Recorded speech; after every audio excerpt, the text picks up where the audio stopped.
S, வீடு, schools, hotels, store room இங்கெல்லாம் partition wall கட்டணும்னாலும் இப்போ பில்டிங் போனஸோட first choice Renocon Rapid Wall Panels. என்ன சர்ச்சைன்னு எனக்கு தெரியலையே.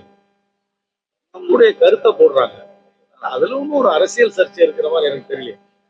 பாரதியார் கவிதையை வெளியிடுறதுல என்னை பொறுத்த வரைக்கும் எந்த விதமான சர்ச்சையும் இல்லை. அதுல வேற எந்த அந்த கவிதை நல்ல கவிதை, அதை வந்து அவர் பிரபலப்படுத்துறாருன்னு தான் நான் எடுத்துக்கிறேன். கட்சியில நிறைய பேர் நிறைய கருத்தை சொல்லுவாங்க, இதுவே வந்து கட்சியோடைய அபிஷியல் பொசிஷன் ஆகாது. என்னதான் யார் விருப்பம் தெரிவித்தாலும் 234 தொகுதி தான் இருக்கு. அதுல எத்தனை தொகுதி காங்கிரஸ் கட்சி நிக்க போகுதுன்றத கூட்டணி பேச்சுவார்த்தை மூலமா தான் நிர்ணயம் பண்ண முடியும். அது எந்த தொகுதின்றத ஒரு கிவ் அண்ட் டேக் பாலிசியில நிர்ணயம் முடியும்.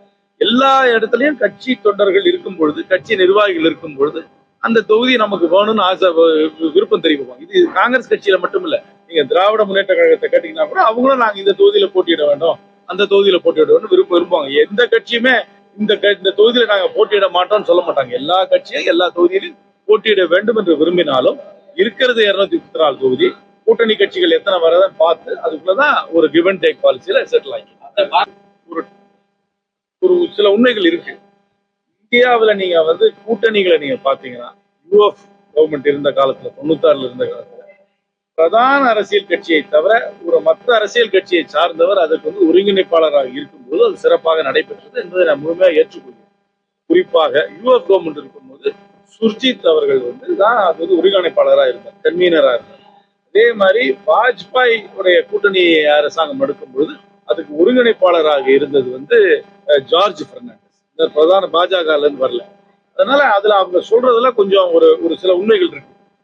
பிரதான அரசியல் கட்சியை தவிர மற்ற அரசியல் கட்சியின் சார்பாக கன்வீனரை போடுறதுல ஒரு ஒரு உண்மை இருக்கிறது. அதை போட்டிருக்கலாம், போட அந்த வாய்ப்பு கொடுத்துருக்கலாம். என்னை பொறுத்த வரைக்குமே ஒரு போன தடவை நிதிஷ்குமார் வந்து ஒரு தடவை இந்த கூட்டணிக்குள் வரும்போது அவரை ஒருங்கிணைப்பாளரை போட்டிருக்கலாம். இல்லாட்டி அதுக்கப்புறம் வந்து மம்தா பானர்ஜியை போட்டிருக்கலாம், இல்லைனாக்க உத்தவ் தாக்கரேயை போட்டிருக்கலாம், இல்லைனாக்க திரு ஸ்டாலின் அவர்களை போட்டிருக்கலாம். முதலமைச்சர்களாக இருந்த மற்றவர்களை போட்டிருக்கலாம். ஒரு ரொட்டேஷன் பேசிஸ்லயும் போட்டிருக்கலாம். ஒரு வருஷத்துக்கு ஒரு முதலமைச்சர், அதுக்கப்புறம் இன்னொரு முதலமைச்சர் போடலாம். அதை பத்தி என்னை பொறுத்த வரைக்கும் அது வந்து ஒரு பொலிட்டிக்கலி ஒரு மெச்சூரான கமெண்டா தான் நான் பாக்குறேன். கன்வீனர் ஆஃப் தி அலையன்ஸ் வந்து பிரதான அரசியல் கட்சியை தவிர இன்னொரு அரசியல் கட்சியை சார்ந்தவர், ஒரு மாநில அரசியல் கட்சியை சார்ந்தவர் இருந்தால் அதுல வந்து சரி, முன்னாடி நீங்க உதாரணங்களா எடுத்து பாத்தீங்கன்னா அதுல வந்து கொஞ்சம் சக்சஸ் ஆயிடும். அமைதியாவில் நான் சொல்றேன், இது வந்து ஒரு புதிய சிந்தனை எல்லாம் ஒண்ணும் கிடையாது. எல்லா கட்சிக்கும் இருக்கிற யதார்த்த எதிர்பார்ப்பு தான்.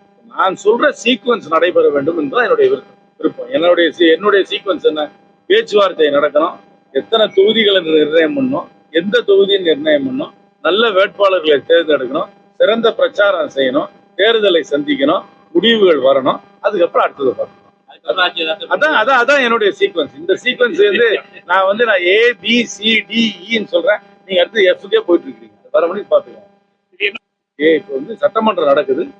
திராவிட முன்னேற்ற கழகம் கூட்டணிக்கு தலைமை தாங்குற கட்சி தெளிவா சொல்லியிருக்காங்க. 22ஆம் தேதிக்கு அப்புறம் நாங்க கமிட்டி போடுவோம். அப்புறம் கமிட்டியும் சந்திச்சுக்கும் சொல்லியிருக்காங்க. அது 22ஆம் தேதி ஆகல, நீங்க தேதி 18 தான்.